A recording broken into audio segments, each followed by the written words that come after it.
Evening, everyone. Thank you so much for joining us this evening and for taking time out of your schedule. We are so excited to be having our March installment of the Second Thursday conversation with tonight's topic, Women in Leadership. Our goal in this conversation is to find ways to bridge the divide that we see across Greenville County with our strong Democratic female leadership that you'll see tonight on the panel. Our panel is so dynamic. I'm so excited to have them here. And they all have succeeded in winning multiple campaigns, have governed for the people, and continue to serve our community in a variety of ways. On behalf of our entire team here at the Greenville County Democratic Party, I want to thank you for taking time again out of your schedule to take part in this important conversation. Southern Living recently listed the city of Greenville as a city on the rise. And much of that public credit goes to Mayor Knox White. And I will tell you that's a whole separate Second Thursday conversation. However, one of the things that must be highlighted is the incredible stewardship we've seen by our tenacious women throughout the years on the Greenville City Council. Under our form of government in the city of Greenville, we have what we call a council manager form. That's one of the two main forms of government that we see in local municipalities across this country. The other form is mayor council. And I think it's an important distinction to highlight, and some of our guests are going to highlight it again. But I want to just give you a quick kind of overview of what that looks like. Think of it as we are a huge company. Greenville City is a huge company. And under that form, the elected governing body, which is our city council, is responsible for the legislative functions. That takes place in establishing policy, passing our local ordinances, appropriations, and developing an overall vision. It's kind of like the corporate board of directors, if you will. The legislative body appoints a professional manager, someone with a skill set that we call the city manager, and they oversee the administrative operations and implement the wishes of the council. Think of that as kind of the CEO or the chief executive officer. I want some of our esteemed panelists to kind of go and delve into that more. But before I do, I want to talk about and highlight so many of the great women that we have seen in political life in the state of South Carolina, but specifically here in Greenville County. Representative Chandra Dillard, who formerly sat on the council and continues to serve us in Columbia. Representative Leola Robinson Simpson, former school board member and now representing us in Columbia. The Honorable Councilwoman Xanthi Norris, probate judge Deborah Faulkner. We have our wonderful school board members, Michelle Caldwell, and also the Glenda Morrison Fair. We're so excited to be able to highlight the Honorable Gay Sprague, the Honorable Michelle Shane, the Honorable Eleanor Welling, who all sat on City Council and led us and really set the table for the women that are sitting here on this panel today. I also want to highlight Secretary of Education, Inez Tenenbaum. There are also icons who are no longer with us. They include Nancy Stevenson, who served as Lieutenant Governor, the Honorable Elizabeth Gower, the determined and fearless Lottie Gibson, and one of our dearest and most sacred politicians in the upstate, Liz Patterson, who served us in Congress with tenacity and with grace. I want to thank the women that are doing the work that are not in elective office as well. The Joanne Montagues and the Lila Mae Brocks, who are no longer with us, but continue to inspire us and leave a legacy.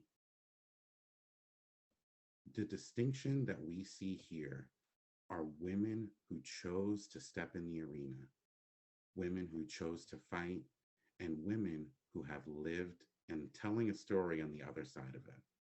I want to introduce our dynamic panel, and I'm going to start with our Honorable Councilwoman Dorothy Dowe.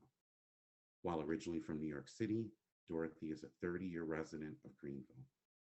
She's invested in the Greenville community through service on numerous boards, including the City of Greenville Public Safety Citizens Review Board, the Pleasant Valley Connection, and League of Women Voters, as well as leading PTA and community organizations for the past 20 years.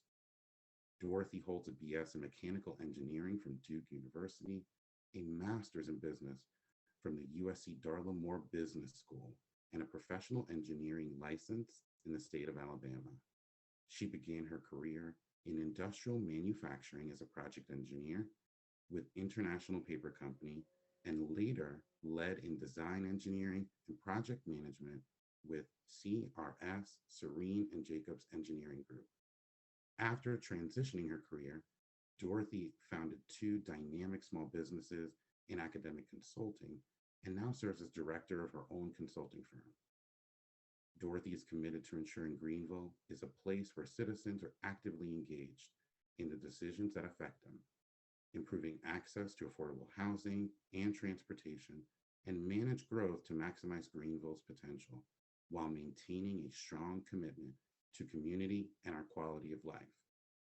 Dorothy is an accomplished runner. She enjoys traveling and spending time with her family and friends. She and her husband, Steve, who is phenomenal, have two grown children. We're so excited for you to be joining us, Dorothy. Thank you.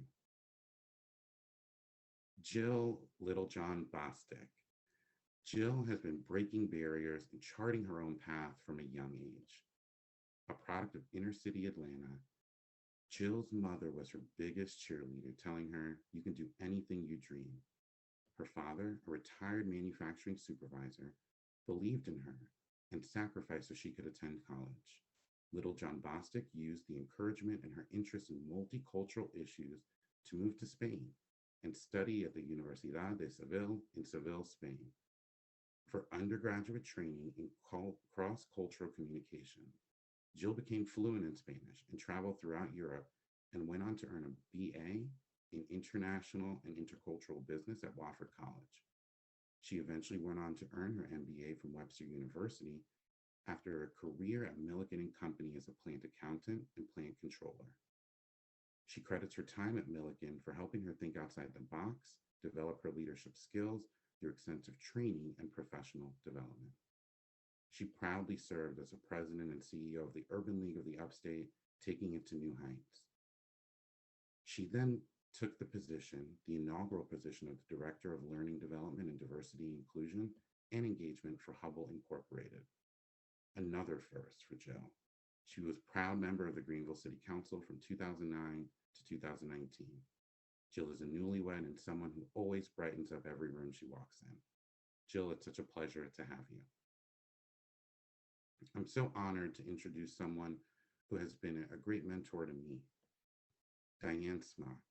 A native of Georgia, Diane has called the Upstate home for many years and has invested in the community in a myriad of ways.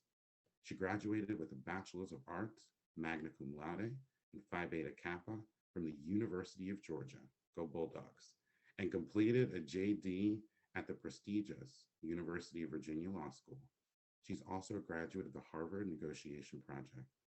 Diane is a former probate judge in Greenville, served honorably in the City Council from 2000 to 2009, and is the former executive director of the Upstate Mediation Center. As a true public servant, Diane has served in the following capacities to better our community. She was the co-chair of the Neighborhood Vibrancy Task Force in the city of Greenville.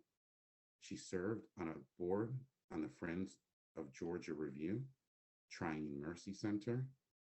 She's on the Oxfam America's Sisters on the Planet. She served previously on the Greenville Housing Fund, the South Carolina Supreme Court Commission on Alternative Dispute Resolution, the Wachovia Bank Upstate Advisory Board, which she was a former chair, the Clemson University Board of Visitors, the University of Georgia Alumni Association, South Carolina Mental Health Commission, South Carolina Arts Commission, and the Peace Center for Performing Arts. And she's a former executive council member and committee member of the South Carolina Democratic Party. Beyond her accomplished degree as a lawyer, she was also the executive director, as I mentioned, of the Upstate Mediation Center, a beautiful program that takes place in Greenville. Thank you, Diane, for taking time out to join us. And finally, last but not least, is the Honorable Lillian Fleming. Lillian is a Greenville native who has served on City Council since 1981 She is about to celebrate 40 years on council, and she is stronger than ever. She graduated with honors from Sterling High School and has both a bachelor's and a master's degree in mathematics education from Furman University. She received an honorary doctorate in humanities from Furman in 2014.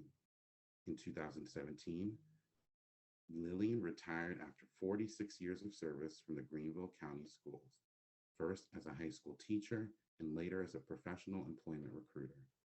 She has a long-standing record in the community, serving on a variety of boards and organizations, such as the past president of the Municipal Association of South Carolina, the past president of Greenville Blue Star Mothers, Chapter 3, and the past board chair of the Southern Side Block Partnership, Inc. She was a charter member of the West End Lions Club as well. She currently serves on the board of the Brockwood Senior Housing, named for her mother, Lila Mae Brock, the Boy Scouts of America Blue Ridge Council, Advanced SC, and Upstate Warrior Solution. Lillian is a lifetime member of the Girl Scouts of South Carolina, Mountains to Midlands, and serves on both board and personal committees. She's a lifetime member and an active member of the Greenville branch of the NAACP. Lillian has received numerous awards and honors throughout her career and tenure on City Council, including Furman University's Outstanding Alumni Service Award and the United Negro College Fund's Outstanding Service Award. Has been named one of the 100 most influential people in the upstate, and has been named one of the 50 most influential people in Greenville 3 times. Each year, Furman University honors her legacy by presenting the Lillian Brock Flemming Leadership Award to an outstanding minority student. Lillian and her husband, Reverend J.M. Flemming, have 7 sons and 3 daughters. I am so excited to get this conversation started. I had to cut a lot from their bios, y'all, because they are so amazing. I really could be reading so much more. But ladies, thank you so much for joining me. It is my honor to serve as chair because you all have done so much to put me in a position to not only lead with success, but lead with integrity. So I really want to thank you all so much for joining us. And now we're going to get the ball rolling. So my first question is going to go to Miss Lillian. And I want you to talk about your mom's influence on your work and how that manifested itself into your life of public service. Oh, wow. That's easy. Yeah, if you can also talk about, man, what drives you today? Because I see you in the community doing the work every day. So what drives you to get up after 40 years to continue doing that work? Oh, wow. Well, thank you for the invitation. I just, you sit there and you listen to all that stuff, you go, my God, when did I go to the bathroom? And so, but it feels, but this is really an honor, particularly for the Democratic Party to do this and pay tribute to all of the great women that have worked in government. And so we're all very pleased and proud, and that's why we're here. And we thank all of you who attended this particular meeting tonight. But my mom was an unusual woman. Oftentimes, people think that greatness comes because you have degrees and prestige and things like that. But when you have common sense, which is what my mom talked about all the time, having common sense and a common heart, wanting to do that. She always talked about being a missionary. And she was one of the few people that fulfilled her dream because she got the chance to be a missionary in the Southern Side and all over the place as well. And so just trying to hang with my mom, you know, this kind of gave me that stamina that you never stop going. I laughed because she never had arthritis. And I told her, I said, because arthritis can't get you. That's probably the reason. She was always running up and down steps, always doing something. And she did not drive a car, but she was everywhere. And so that made me more determined. If she can be there, and I have a car, you know, and she can be places and see that things are important. So it was her stamina and getting along well. What gets me up every morning, when you read the news at night, somebody's got to get up in the morning. We still have a lot of work to do. We still have a lot of people that are not necessarily where they need to be. And we have a lot of people who are trying to make sure they're not. And I'm proud to say the Democratic Party is not one of them, has been helping. And so that's the reason I have to get up every day, is because there's still people that need help and there's still things to be done. And so that's one of the things that has to happen. So thank you. Thank you for that answer. And I want to kick it to your colleague, Councilwoman Dowe. You're on the front end of your career, but I know there's a long, long legacy ahead. Talk about what drove you to run. What was the impetus for that? Were there any challenges or surprises you learned along the way? Oh, sure, there were challenges. I think I cannot deny that November of 2016 was certainly a nudge. For a long time, certainly in my volunteer career, frequently people would ask me, when are you going to run for something? When are you going to run for something? And it really didn't hold much appeal to me. It wasn't a lack of confidence. I just didn't really have anything in my sights.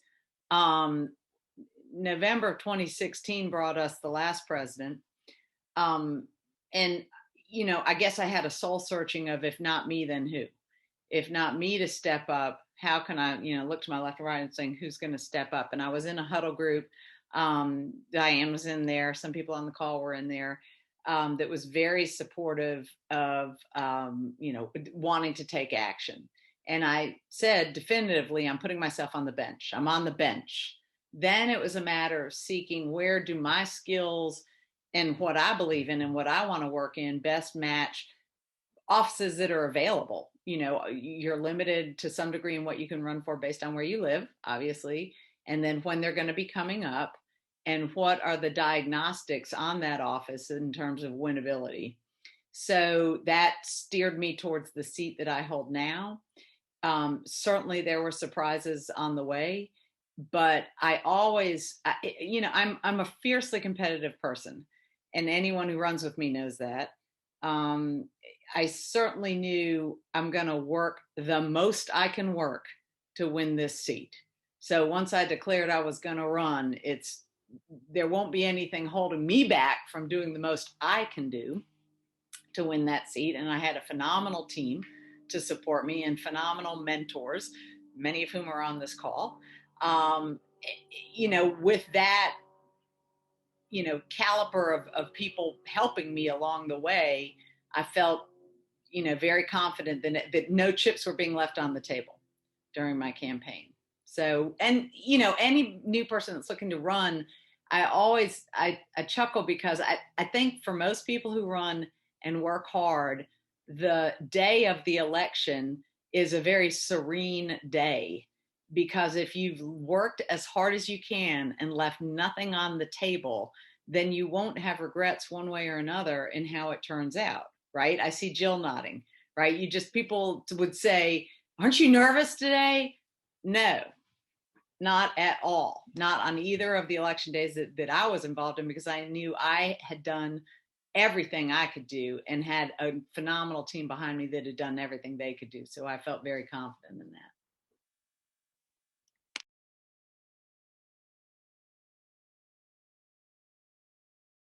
Thank you for that, Councilwoman. I really appreciate that answer and the thoughtfulness behind that. I want to go to Ms. Jil. Diversity, equity, and inclusion is not only a passion, it's a profession for you now.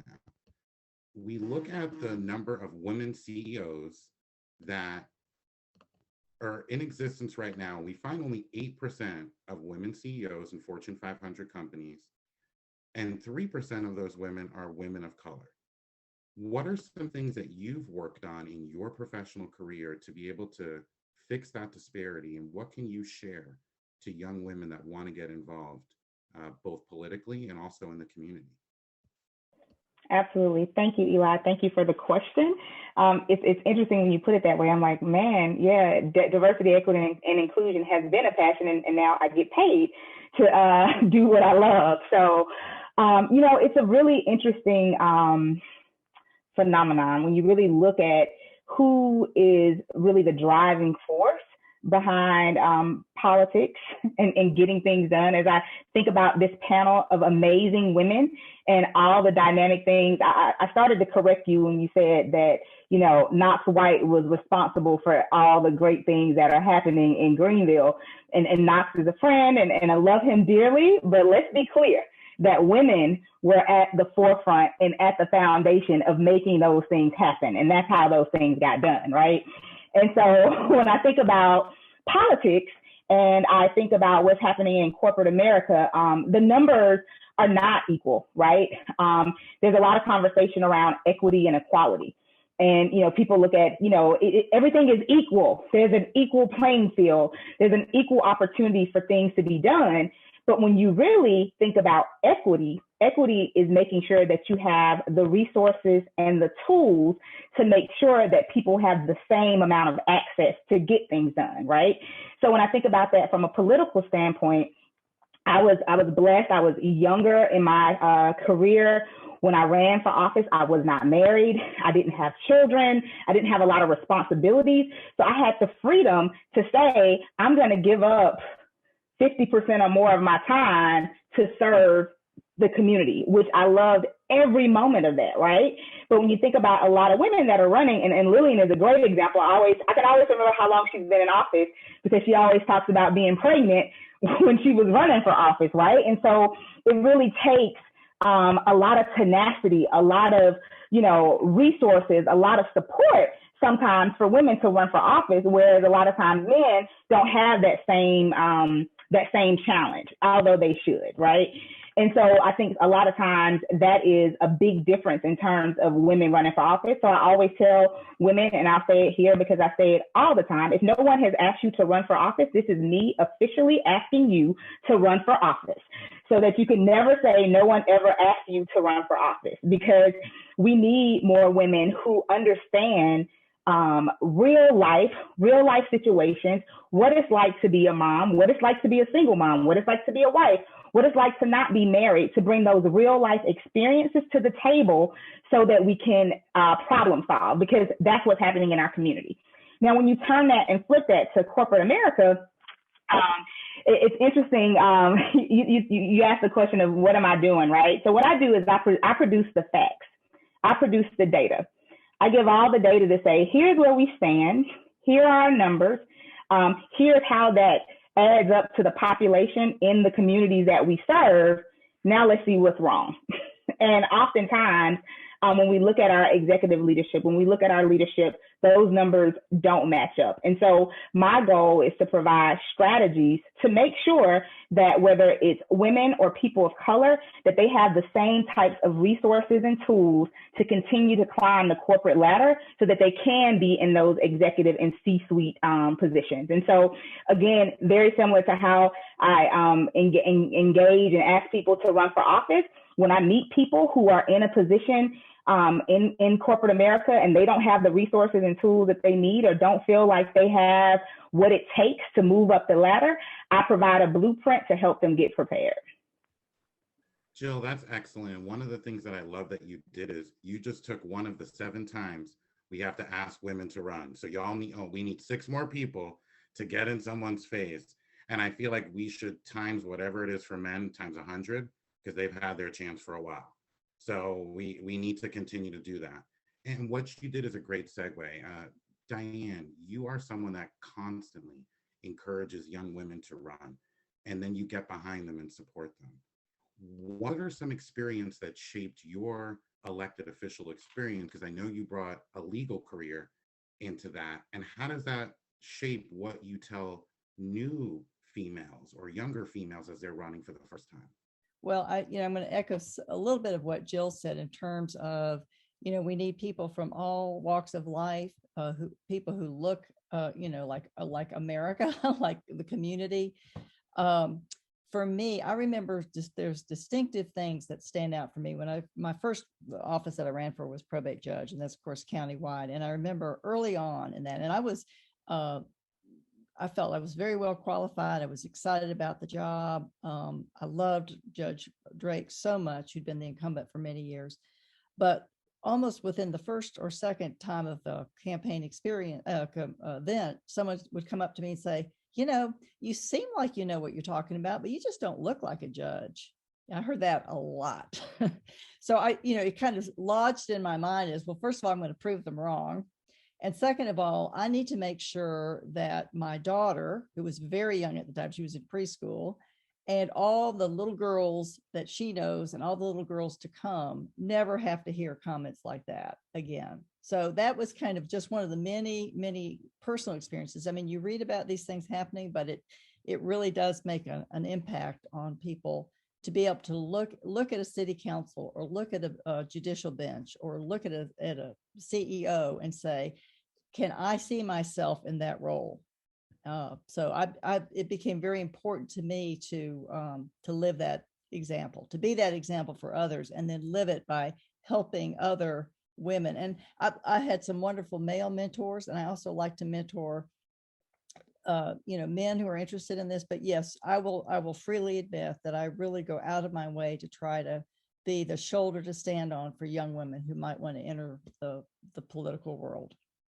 And I will brag on you. I know that Ms. Faulkner, our probate judge, has a career and is very accomplished, but you were very influential in giving her that confidence to run from your position, you sharing your knowledge and sharing your wisdom. That is so important. And I feel, Laura and I talked about this, doesn't often happen. You see it as not a competitive game, but we often pit women against each other, Diane. So can you talk about that? And then I want y'all, Dorothy and Jil and Miss Lillian, jump in on that. The competition that society pits for women against women, especially in politics.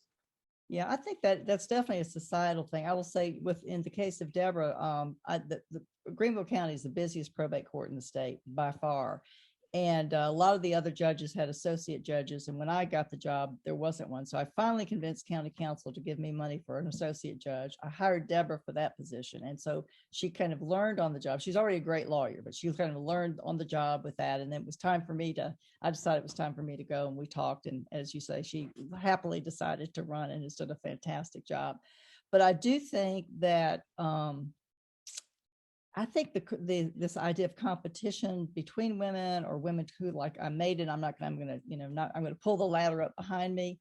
I think that's dying. And again, I think that's more a societal structure, because I've been very lucky. There weren't a whole lot of women who went ahead of me in either law or politics. But you mentioned one of my mentors, Liz Patterson, who was just an angel, and still is an angel on my shoulder all the time. So I was very lucky to have her as an example. And she was truly someone that exuded that kind of generosity and love and support of other women. So I'd love to hear the other experiences of the other panelists, though.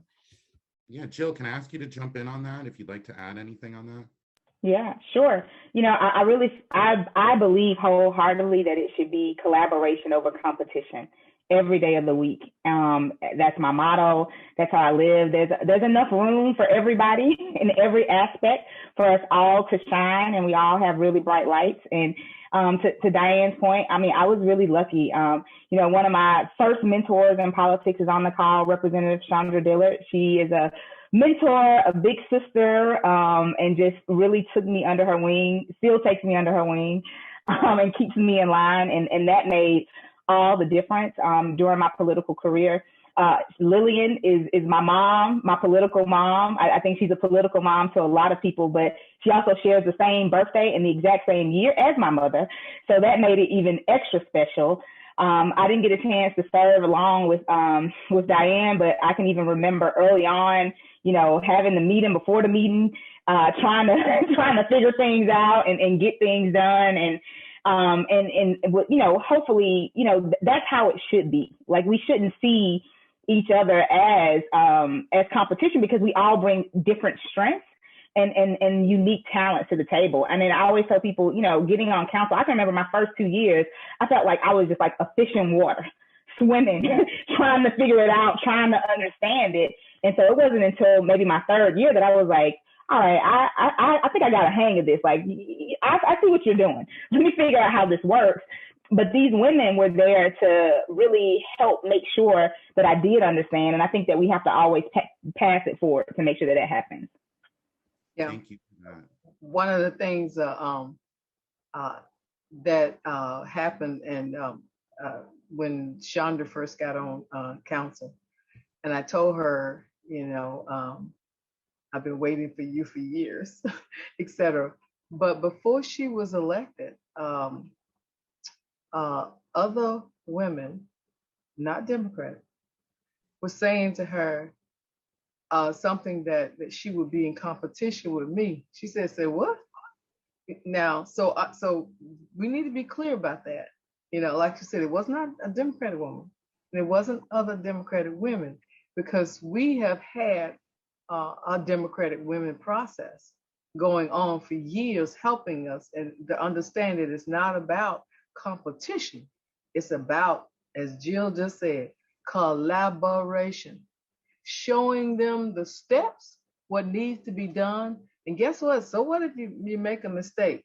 Don't get excited. The fellas make a mistake all the time. Every time some of them open their mouth, they make a mistake. God is good.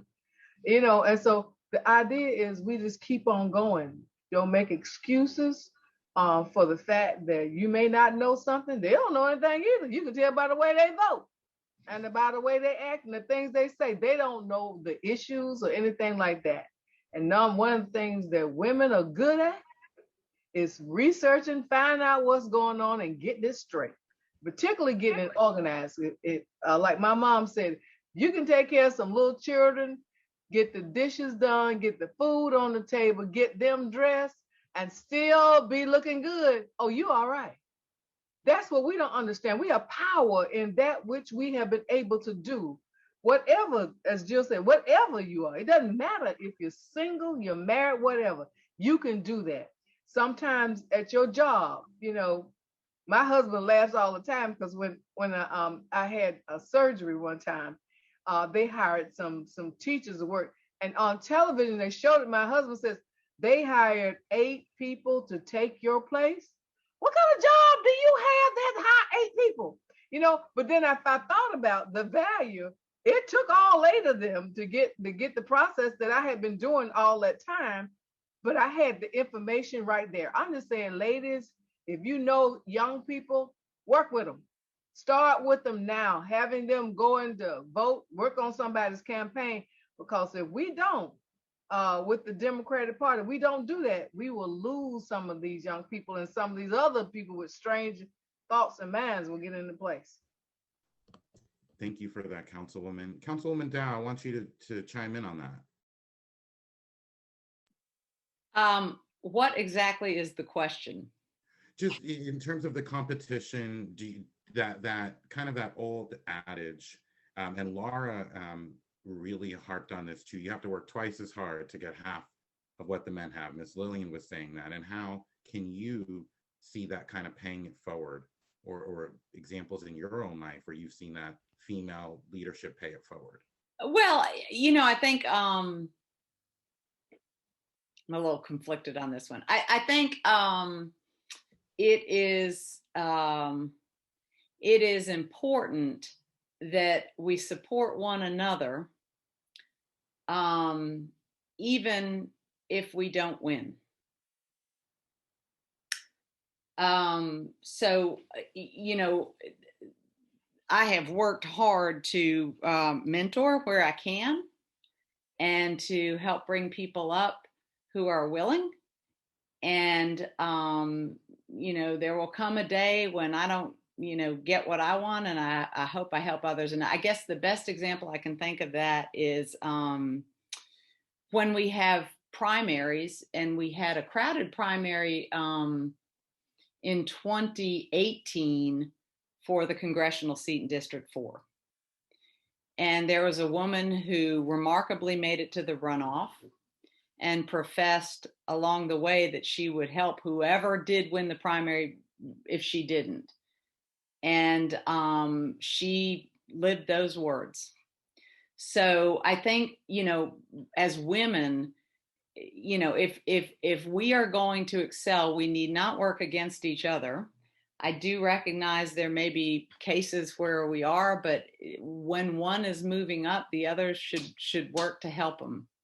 I really believe that. And that doesn't always happen. And it doesn't always happen with women, and it doesn't always happen with Democrats.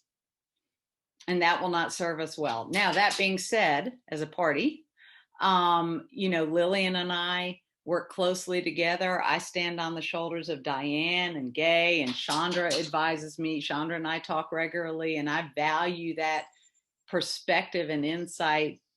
I hope they know, but I don't say it near enough. So here I can say it now. Just so much, their words of wisdom. And, that's about all I can say on that we have a great field of women. Women who support one another are better for it. And nobody should take their ball and go home. You're muted, Eli. Thank you so much. No, thank you. I appreciate the way that you said that. It's important that we have that mentorship to build that bench. And I think we're attempting to expand the pool of people that traditionally run through wonderful programs like SC Emerge, run by phenomenal women. And yeah, Emerge is a great example of that. And as elected officials, and I was in the inaugural class, so, kind of tested the waters with that and saw the value I got out of it as a candidate. And then in the next class, the women that were in the class in Greenville, I made it a point to reach out and try and include them on my campaign so they could kind of learn through my experience. They weren't running yet. Absolutely. Jil, I want to kick the conversation to you and talk a little bit about how you balanced serving as a district representative in a district that's often not brought to the table. District 3 is not always thought about first by everybody. How did you balance the needs of your community with a body that might not have always put your people first? Talk about the struggle, some of the challenges, and how you led. Yeah, great question, Eli. I think, it's an interesting question. So I'll try not to answer it like a politician. I'm no longer a politician, right? So what I'm always a public servant, But what I will say is, on some issues for District 3, it was really easy, right? There were certain issues that there was great consensus around affordable housing, say. There was great consensus around trying, I won't say great, that's not a good word. There was some consensus around recreation. So there were certain things that you didn't have to fight as hard. You still had to fight for it, but not as hard for it. But when it came to really looking at the changing demographic of the district, right? And so looking at gentrification and looking at the changing of the demographics of the residents that live there, and looking at building economic development for Black business programs, and really looking at adding a comprehensive diversity, equity, inclusion program overall. I mean, that was something that I fought for. I think Dorothy and Lillian are having the opportunity to do those things now, but I would fight tooth and nail. I often tell people, there was a conversation, and Lillian was there in a conversation, and I won't name the others. And we were having a conversation around affordable housing.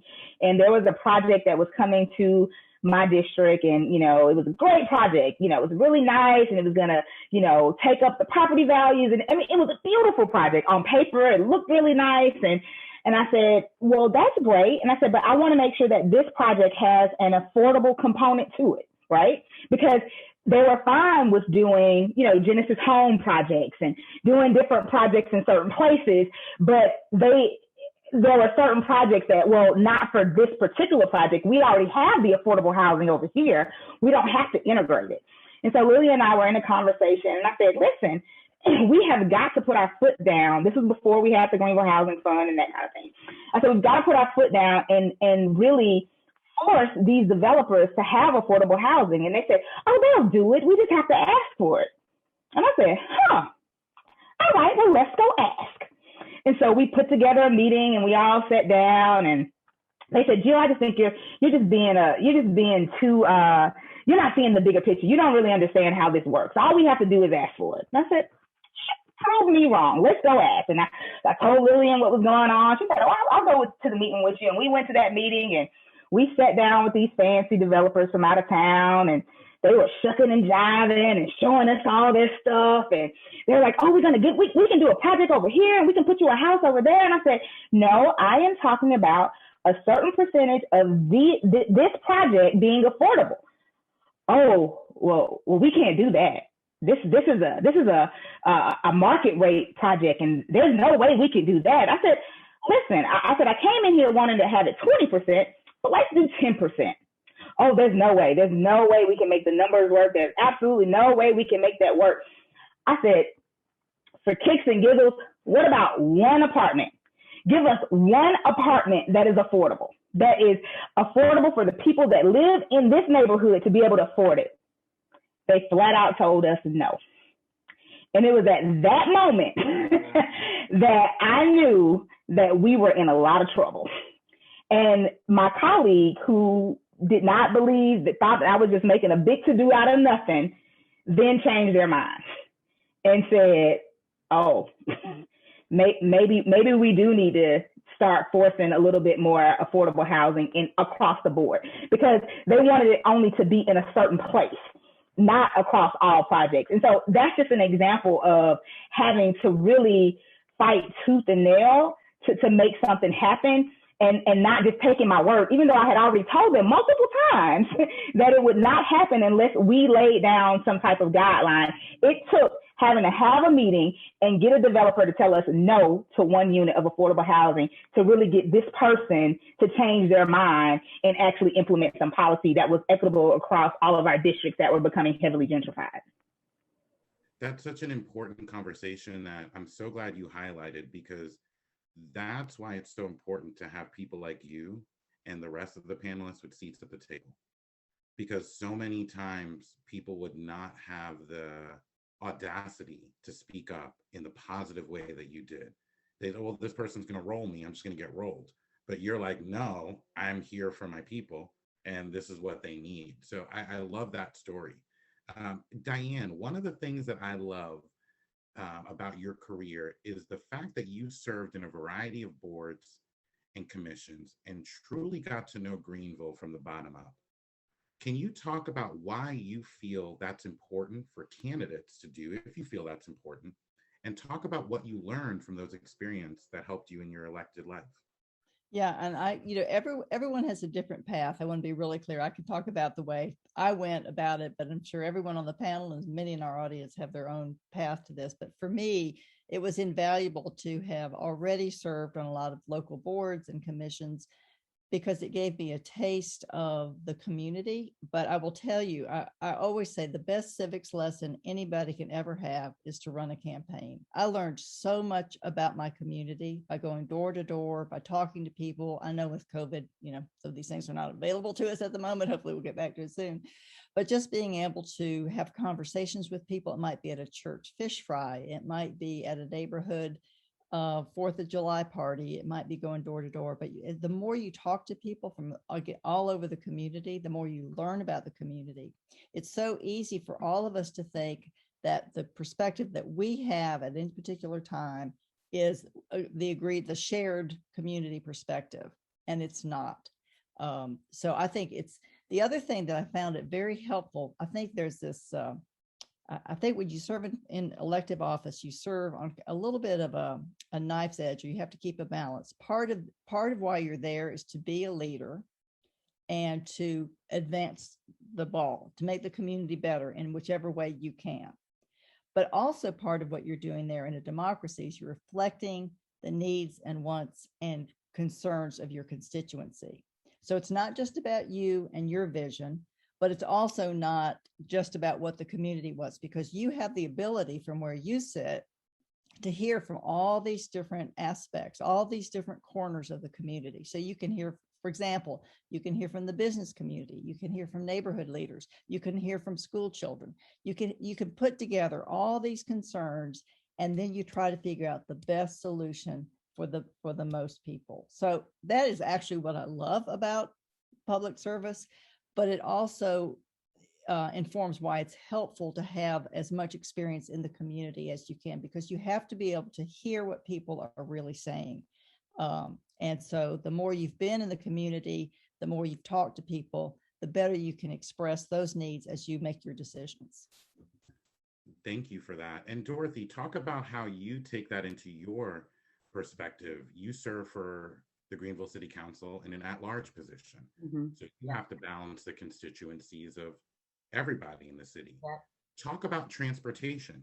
That's an issue that you've been very heavily involved in. How you balance the issues and all that, to kind of Diane's point, hearing Right. from different constituents. Right. So transportation is kind of under my sphere of influence, just because I'm the liaison to the GTA board. And to speak of that one specifically, it kind of, I see Glenda Morrison Fair on the call. Some people will say, why should I support public school? I don't have kids in public school anymore, or my kids are in private school. Well, I don't live on the east side and drive on, whatever road, but my county taxes go to pay for that. So it is the shared support of it that we have to remember. So some people, look at public transportation as we don't need to fund that because everybody has a car. Not everybody owns a car. My gosh, not everybody owns a car. And I say this a lot. And some people who can, and it's not because they can't afford to, some people choose not to own a car. And some people are concerned about a carbon footprint and don't own a car for that reason, whatever the reason is. But public transportation serves some that need to get to a place because they don't have access to transportation of their own. And then it's an economic development issue. So part of our job on council is to provide, both city and county, is to provide a workforce to companies that want to consider coming to Greenville. It is our job to provide that workforce. It is Glenda's job to provide the education for the workforce, right? So to do that, we have to be able to transport them there. So public transportation plays a role in that. And certainly from an economic development standpoint, companies looking to possibly relocate to Greenville, they look at what kind of public transportation system that we have, just like they look at what kind of school system we have. For those that have absolutely no interest in knowing anything about public transportation, don't relate to it at all, transportation issues such as traffic is an issue for those that drive their own car. And that, there are plenty of people that want to speak out on that. It's just those things that affect everyone, but in different ways, and they look at them through different lenses. But it is a priority for all that live here. And therefore is one of the key pillars of our Greenville 2040 comp plan. Transportation. It doesn't say Greenlink, it doesn't say road condition, it doesn't say traffic jams. It's transportation in the whole ecosystem of transportation, and it affects everybody, and it's a concern for everybody. I like the way you frame that. It's a team game, because you don't live on the east side, but you're putting your money in to help the folks on the east side, just like they're putting money in to help the folks in the southern side. I think that that's an important way. Yeah. And there are plenty of people that make that argument, but it's just a non-starter with me. I don't know anyone in Missouri. I'll pick the state of Missouri, but part of my federal tax dollars go to support Missouri, just like some of their federal tax dollars come to support us in South Carolina. It is these shared values that make us obligated to all. That's part of our community as a whole. Wonderful. Thank you for that. And one of the things I wanted to do is open it up to Miss Lillian. Miss Lillian, I know transportation is something that you're passionate about, but I have a specific question for you. You are responsible, you personally, I will say this, for changing my mind on affordable housing. I was listening to you talk one time, and you said affordable housing is not just about rental. It's about affordable home ownership. And I don't want to say I didn't think about it before, because it makes me sound dumb, but I was dumb and you educated me and schooled me how you normally do. Can you talk about why you champion that sentiment and why that's so important? And thank you for the work that you do for that as well. Thank you so much. And I appreciate everything that everybody has said. Going back to one thing that Jil said, and I tried to be very nice and not say anything, but go ahead, Jil.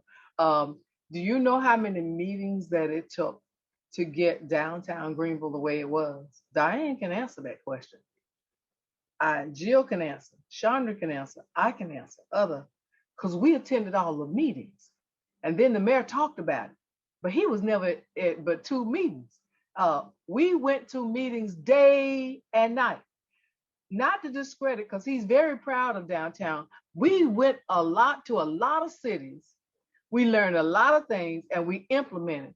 My husband even commented about the garage downtown, because we had so many women on council, and if it did not look good, we made them change it. That's why he said, that's the prettiest garage I've ever seen. I said, yes. I said, because we're serious about downtown Greenville and we're serious about what it's doing. So I'm just saying, he was the mayor, but all of the meetings, the discussions, the decisions about even the color of the stone, tell them girls, even the color of the stone, the way the steel was going, the designs, we went to all of those meetings to make them happen. So I just want you to know about that. But anyway, I just say yay, because I'm just saying, I just want y'all to know, and we say nothing because we say he is the mayor, let it go.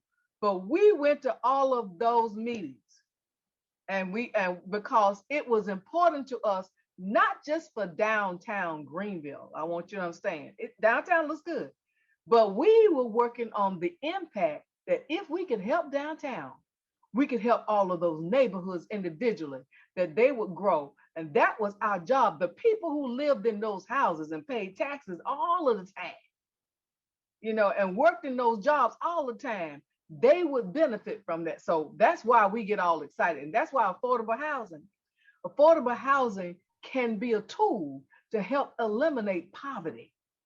It can help eliminate hunger. It can help eliminate bad behavior from children, because when people own a home, they have made an investment and they also have something to pass on to their children. So the city of Greenville started under the leadership of Senator Ralph Anderson, the home ownership program. And we started that. And then, we built some apartments, but at that time, around 1983, we started that particular program. But now we have flipped it over to 80% of the houses that we have built have been rental. And so we've gotten away from. So yes, when people buy a home, they buy wealth that they themselves can invest in. The houses don't depreciate, they appreciate.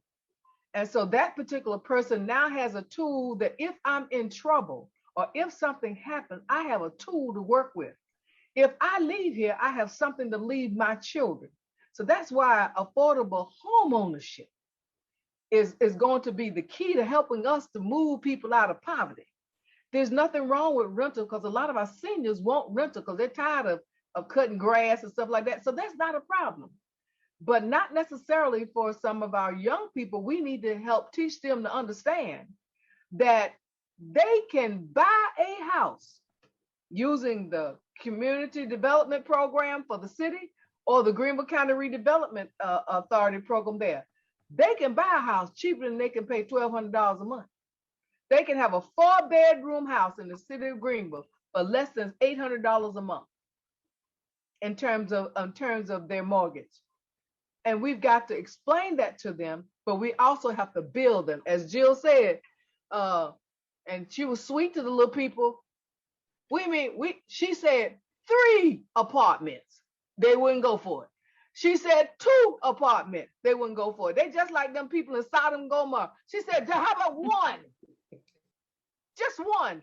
And they were so vain, they wouldn't do 1. I said, yeah, brothers, do y'all see what's in front of you?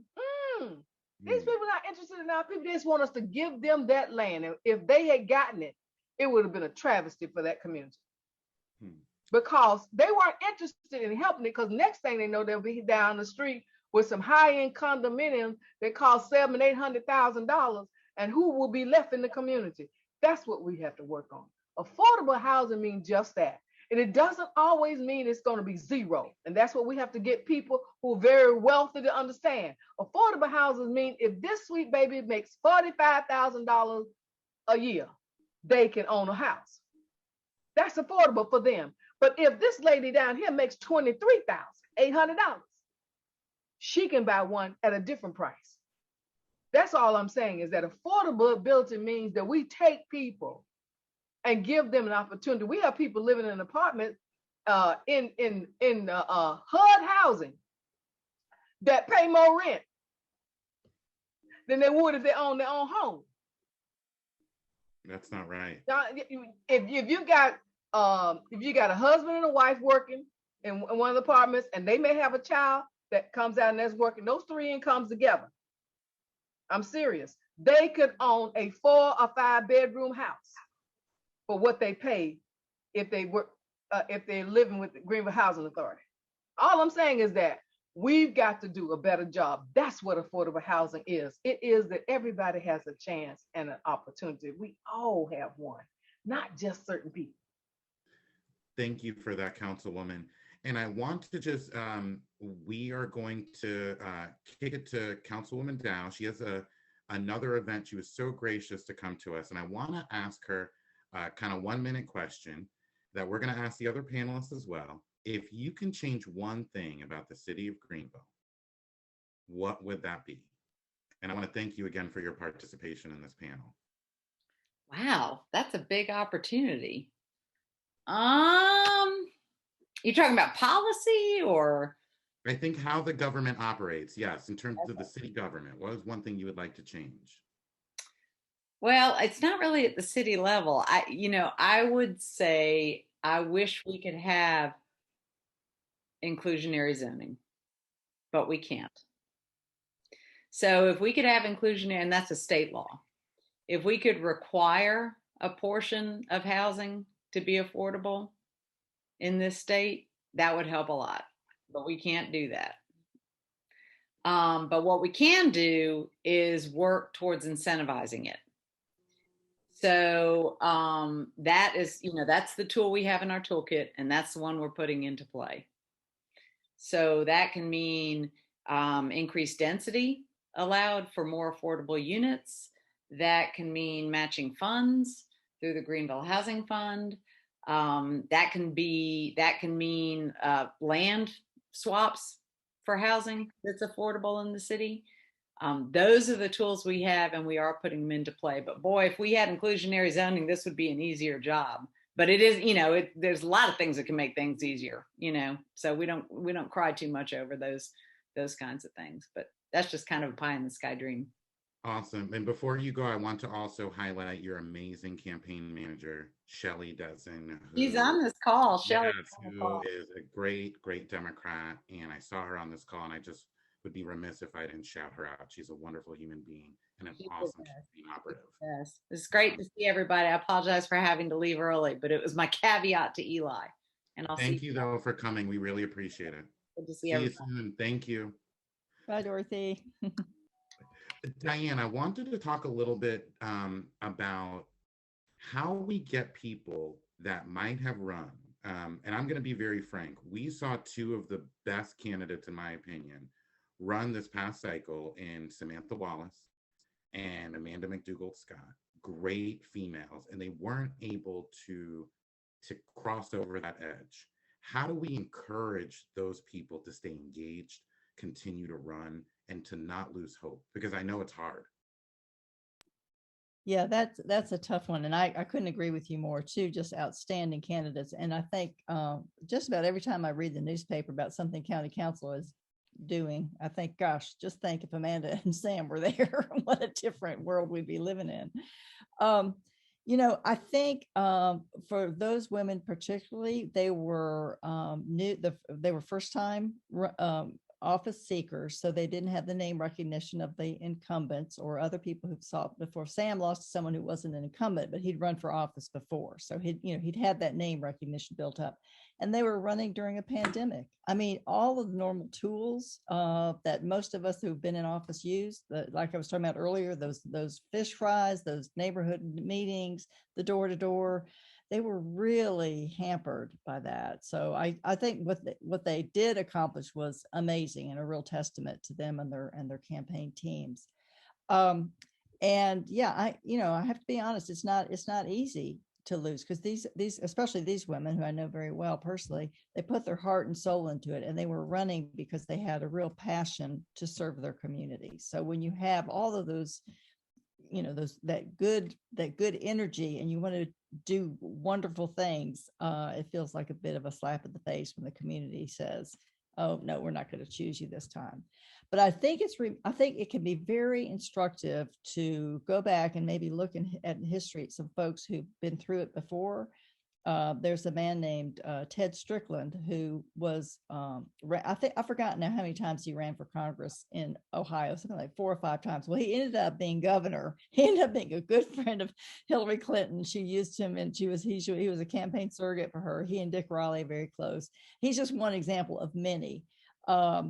And so I guess you have to go back and think about, what do I want to accomplish? Why did I run in the first place? What is it I want to accomplish? And maybe public service isn't for everybody, but I think for those folks who've tried it and feel like that is a path, that maybe they can rethink about how they can go about it again in a different way.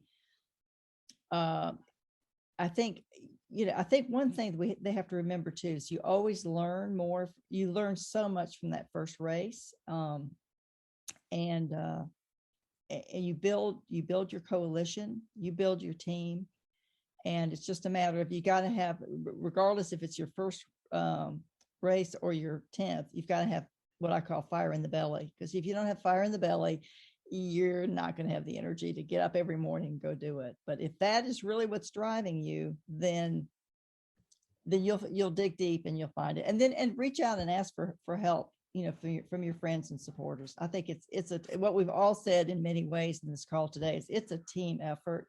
I wouldn't be here but for the folks who lifted me up and supported me both during my campaigns, and then, like we've said, the women on this call when I was in service, Lillian, Jil, Chandra, Dorothy, I didn't get a chance to serve with, but Michelle, so many people. When times get tough, you got to reach out to your sisters in the band. Thank you for that, Diane. And Jil, I'd like you to kind of piggyback off what Diane said and talk a little bit about where you see that difference between guys can run and lose a million times. They don't seem to be phased. I don't understand it. But like Diane said, we got to keep that stick-to-itiveness, and then furthering kind of that kind of mindset. Diane brought up a really good point about how public service isn't necessarily for everyone. Talk about ways we can exert power, female power, outside of the political sphere in this community. Yeah, that's a great question. It's a great point that Diane brought up, because it is not for everyone. And I always commend Lillian on her extended years of service. I'm like, 10 years is good enough for me. But we definitely need her there and her strong support. I think there's a difference in terms of women and men and how it's approached. And this isn't for everybody, right? So this is a general statement. I don't want anybody to get mad at me later and say that it applies to everybody. But, one of the things that we often say is that men wake up and say, I'm going to run for office today. And they get up and they go file for office and they run. And if they lose, I lost. I think I liked it. I'm going to try it again. And that's not everybody. But there are, I've had many conversations with, with people who have said, yeah, I just decided I wanted to run. Whereas women, a lot of times, we're thinking through the pros and cons. We're getting advice. We have to be asked. We're thinking through all the things that could and could not happen, so that when we finally step out to run, it's a big decision. We put a lot of thought and effort into it. And we run because we think we can make a difference. And so when we're not successful, it's heartbreaking. It's crushing. I remember when I decided to run, I was like, only one or two things can happen. I'll win or I'll lose, right? But I never know unless I try. And my first race was very narrow. It was 24, 25 votes. And I remember just thinking thank you, God, for this opportunity. Let me really make people proud and show them that I can really do this work. So I think that's the biggest difference a lot of times between men and women. And that decision to run is because there's so much thought and effort put into it, and it drains on you. I mean, I remember running while I had the opportunity to serve for 10 years. There were definitely some dark moments during my 10 years of service. There were definitely moments when I was running, things that people said and the way that they treated me and the way that they criticized my family and all kinds of things. And so when I think about that, imagine if that would have happened and then I didn't win. Listen, I would probably be a sore Susie, right? I mean, because you go through that pain and it's hard. But I think the good thing about it, right? Once you've made that decision, you have to know in your heart that you have something to offer. So if it's not through public service, there are so many different options along the cycle. Campaign managers. You know, Shelly's here on the call. Michelle McCrana was my campaign manager. I mean, having a good campaign, Eli, you've run campaigns. Running a campaign is not easy, and it takes a lot of work and it takes a lot of skill, and you have to have the right person. And so again, we need people who have studied working on campaigns, who understand the ins and outs, who can create a good strategy, who can figure out, which I don't know if we figured this out yet, you know, how to run in the middle of a pandemic where you can't really have that close contact, right? So we need people that are thinking outside the box. We need people who, post-pandemic, hopefully, you know, that can knock on doors. Like I can remember going out knocking on doors and it being me and maybe one other person, and that person taking one side of the street and I'm taking the other side, so that I'm not by myself. We need people that can make phone calls. We need people that can raise money, moolah. We need people that aren't afraid to you know, get with the right people and ask for contributions, because it takes money to run for office. It takes money to stay in office. We need people that can drive people to the polls. I mean, we need people at every single life cycle of the political process. And so if running for office is not your thing, cool, that's great. But just know that we still need you at some point to help make sure that those who offer themselves up to run for office or who serve have the support to get elected and then stay in office when they're up for re-election. I love the way you said that, Jill. Thank you. Councilwoman Flemming, I want to start with you because we're starting to get some great questions in. But I'm just going to ask the three of you panelists, if you can change one thing about the city of Greenville, how it operates, what would that be, Councilwoman Flemming? Well, if I could change one thing, it just wouldn't be the city of Greenville. It would be the whole world. That inclusion is not so difficult, and it's not political. Recognizing the value of every human being. If I could change anything about being an elected official, that we don't have elected officials who don't care about people. That we always have elected officials who always ask first, how will it help the community? And then look at themselves second.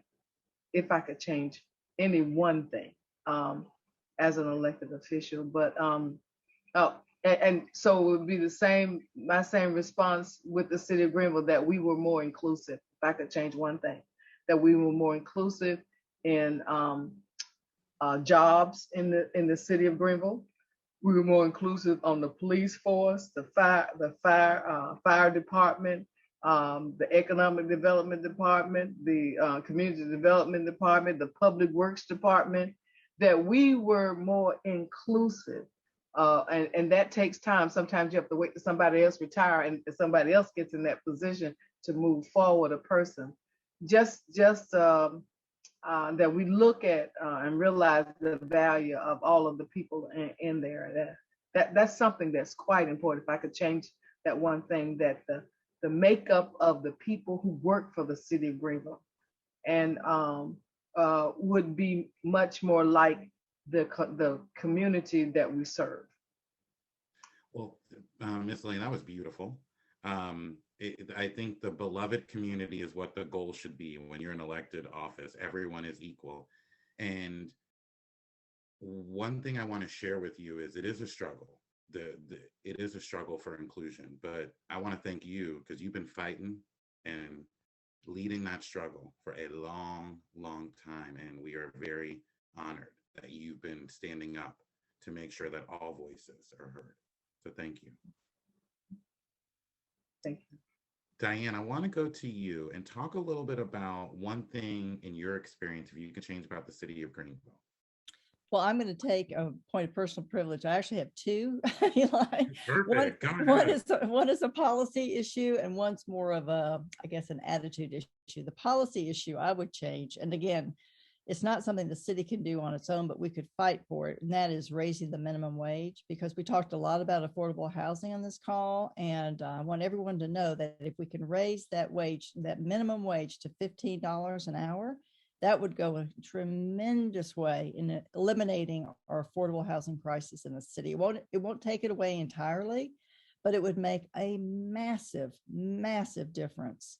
And that's one simple act that could just change things instantly. So that's one thing. Similar to Dorothy's wish list, it's not something we have the power to do in the city, but I do believe we could all raise our voices and demand it, not just on the national level, but state. And if Chandra's still on the call, sorry, I can't see, but Chandra's one of, as we know, Chandra's always one of our sheroes, but she's one of the sponsors of a bill in the State House to raise the minimum wage to, I think in her bill, it's $13 an hour, which again is way more than what we have right now. It would be a massive start. So let's support Chandra and her colleagues in that effort on the state level, and then support our president and those that are working for it on the federal level, because that would be huge, and it would have an impact right here in our own backyard.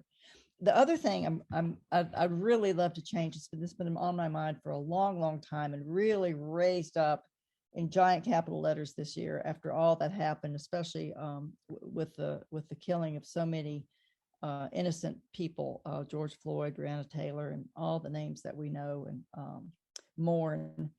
I think Greenville is proud of all the accolades. We win the 10 best this and the 5 best that.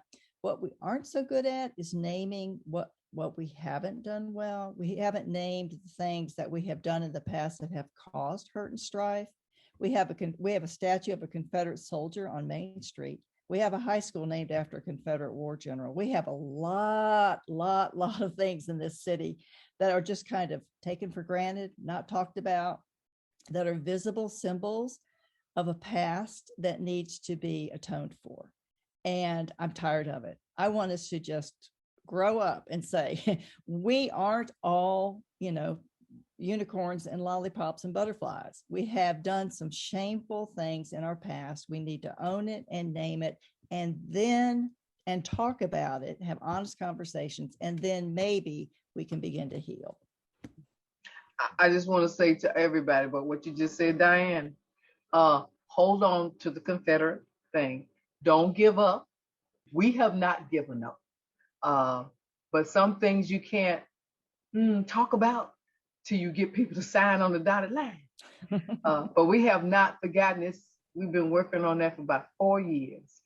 We're trying not to go to jail. One of our council members says we just tear it down and move on. I said, no, then what if somebody will get arrested? But we're working on that and to move and make a difference, because that does not need to stay there. Thank you. Well, thank you. But let me say this, Lillian, if y'all go to jail, I'm going to lock arms with you and march in the cell with you. So. All right. Thank you. Thank you so much for that, Diane. And for future reference, you can always take a point of privilege. You're brilliant. I love listening to you because you come from such an informed perspective. So thank you. That was really well said. And Ms. Jil, I would love to kind of end this segment with you. One thing or some things that you'd like to change about the city of Greenville, how it operates. I'm going to try to do one thing. One thing that I worked on while I was on council, and I'm sure Lillian is still working on it, but I think it's time to stop working on it and get it done. Coming fresh off of Black History Month, I think it's shameful that we only have 2 or 3 Black-owned businesses in the city of, in downtown Greenville, I should say, right? We have a few more if you expand it across the city limits. And we have looked at other cities. We've traveled to other cities who have incentive programs. Our neighbors right up the street in Spartanburg have a great minority-owned business program. I talked about equity at the beginning of this conversation and making sure that people have the exact resources and tools that are equitable so that we can have a level playing field. And I really think it's time that we make that happen, right? We've done it with the art community. We have Art Crossing, which provides a discounted rate for artists to be right along the river. It is beyond time that we go above and beyond to make that happen. I was talking to somebody that hopefully they called you Lillian, I'll call you offline. They were looking at trying to get a business downtown, and some of the prices that it was shameful. I mean, this is not New York City, people. And I know we think really highly of ourselves, and I love Greenville. It's home for me now, don't get me wrong. But I think that we need to put some things in place to level the playing field, specifically for Black-owned businesses, but also for minority-owned businesses in terms of people of color, not just women, because we have a number of women-owned businesses. But when you look at ethnicity, across the city limits and specifically downtown, they do not exist. And it's not happening on its own. It's very similar to the affordable housing issue. And so there needs to be a joint effort to provide the resources and tools and incentives to those landlords so that we can have some thriving businesses. If we really want to be a world-class city, then we've got to be world-class across the board. And it's shameful. Mm-hmm. Met on that today. You're exactly right. Had a private meeting on that today. We're going to find the money. We got the places and everything else. It's got to happen because you get tired of waiting on it.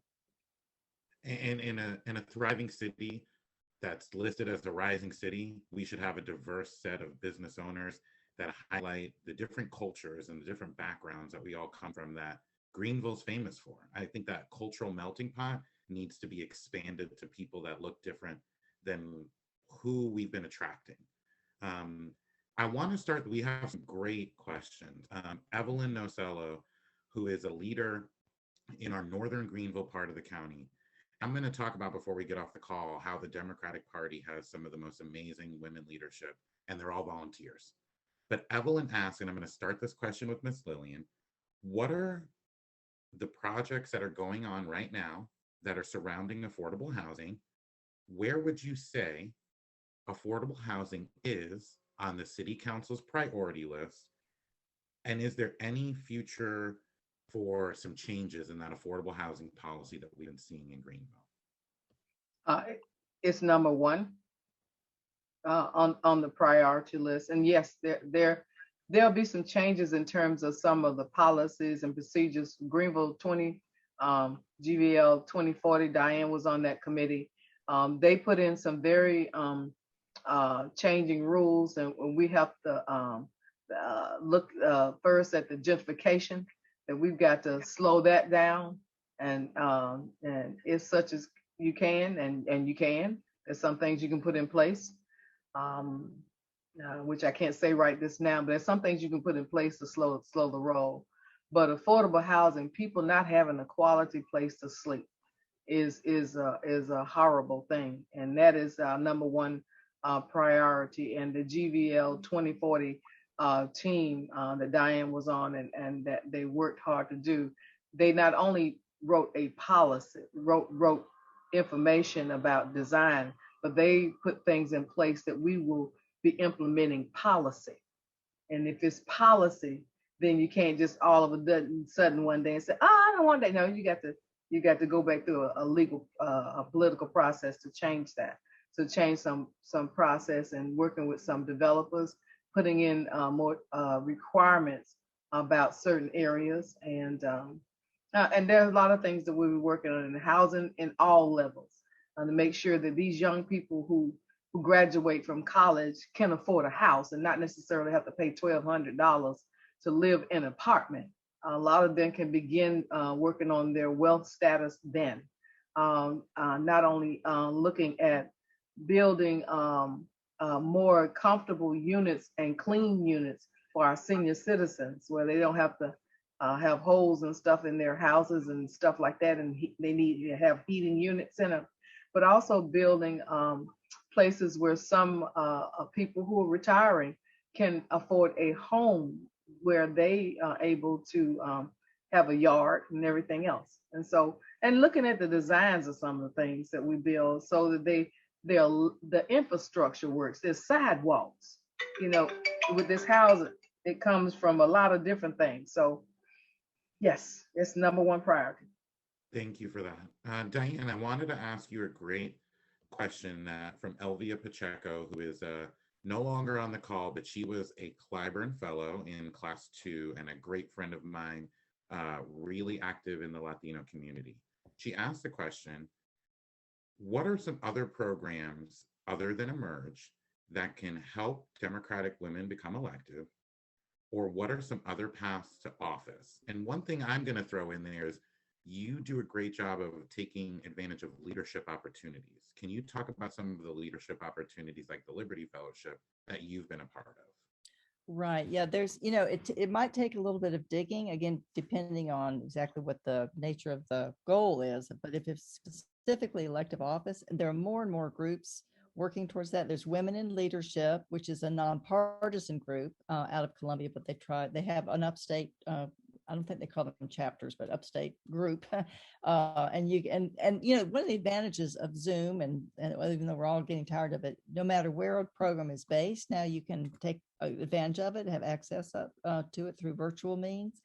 So even though a lot of their programs are in Columbia, they are available online. The South Carolina Democratic Party is starting to be more active in offering opportunities for training. I think it's important just to, any group that there are huddle groups around.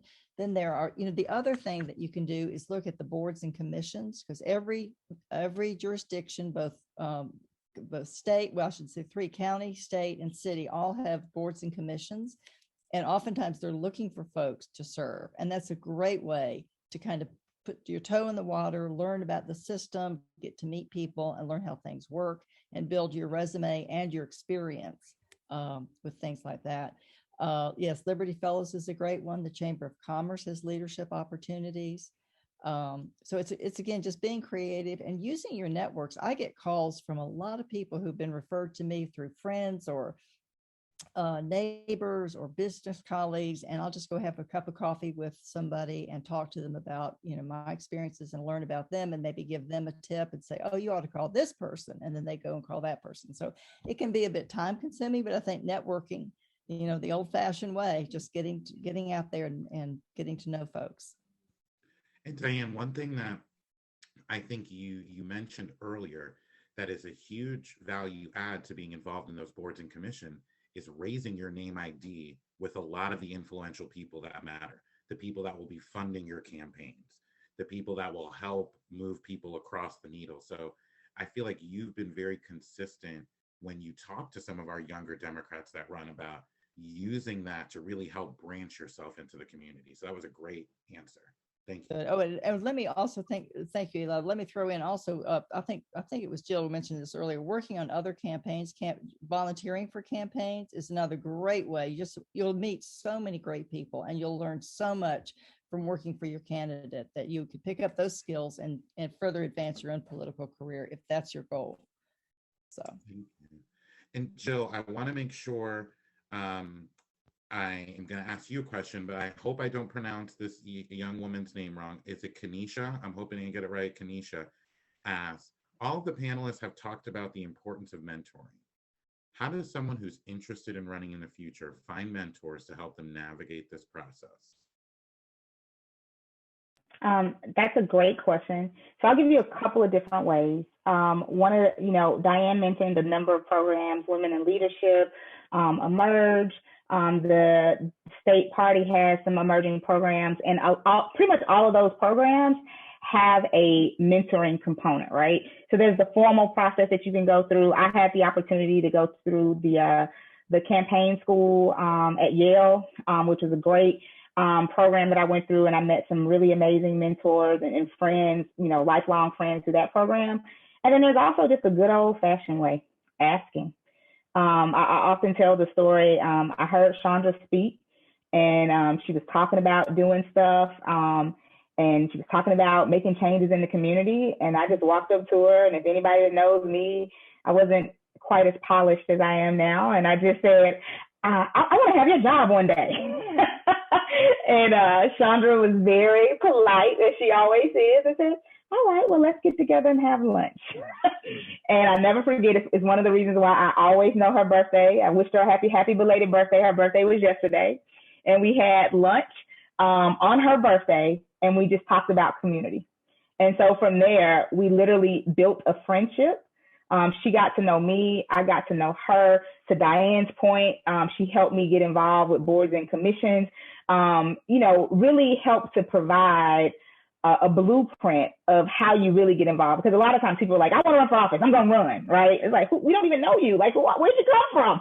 Like, let us get to know you a little bit. And so I think there's oftentimes just a good old fashioned way of building relationships, asking people that you admire if they're willing to mentor you. It's a new age, like Diane said, now with us having everything pretty much virtually, I feel like it's made it a little bit easier, right? Because before, I remember having to tell people no sometimes just because I was so busy. But now it's like, hey, let's grab a quick Zoom call, 15 minutes, 20 minutes, let's talk about things. You can go back and forth through emails. I mean, that mentor really helps to provide guidance for you. So if you see somebody that's doing something that you want to do, you know, don't be afraid to ask for some guidance. You know, do it tactfully. Don't do my approach, but, you know, do it tactfully. And 9 times out of 10, they will either, one, mentor you themselves or refer you to someone else who can provide some additional guidance. So as they say, as the young kids say, don't be afraid to shoot your shot. I like it. And I will say, and I think the whole call will agree with me, I can't imagine you unpolished. I feel like you probably think you were unpolished, but it was probably on point, my friend. No, it was a little rough there, Eli. I do want to highlight Representative Dillard again. I know I get in trouble for this often, and I'm okay with saying this because it's being recorded. She is the leader of our delegation here in Greenville. I know she's not a senator, but her spirit is so powerful and so inclusive and so warm. Every time she steps into a room, she's looking to lift someone up and to bring someone along with her. So I definitely want to shout her out. Along with some other amazing women, we have the extreme honor of having Mary Wright, who is a business savvy woman, as the new president of Democratic Women. Kirsten Pruitt, a phenomenal young woman, just took over as the Young Democrats of Greenville County. I am blessed. I have the best right-hand teammate in Ruth Todd. She is everything that I can think of and everything I can ask for, and so supportive. But we have Sharon Garrett, who is our second vice chair. Amanda McDougall Scott is running our candidates. Whitney Wright is running our Democrats Care. We have Stacy Mars is running our volunteers. Lee Leering is running our precincts. We have the incomparable and super amazing Laura Haight as our Director of Technology and Communications. I am so fortunate to be surrounded by smart and talented women because that's what I grew up with. My mom and my sisters have been influential in my life, and I've always seen that women can do anything and everything that they put their minds to. It has been such a pleasure hearing these phenomenal women share their stories, but also pay it forward. As we continue to go through the year, I want us to continue to find the new faces. And as Shirley Chisholm says, if they're not going to bring you a seat at the table, you bring your own folding chair. You bring your own folding chair. Thank you, Miss Jil. Congratulations on being a newlywed. I love seeing you with your husband. Y'all really love each other. It is so palpable and it's a beautiful thing to see. Thank you, Diane. I love talking to you. I love listening to you. I have so much more to learn from you too. And I want to thank you and Brad for everything y'all do for us. And Councilwoman, we need you back in City Council.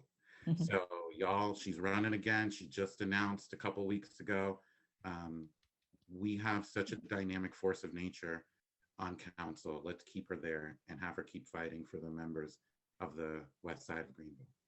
Eli, Thank you. I'm going to jump in one more time because I just can't let it go. Our dear friend Chandra had a birthday yesterday, and since we've been talking about her, let's say a belated happy birthday to our sweet Chandra. Happy birthday, Sean.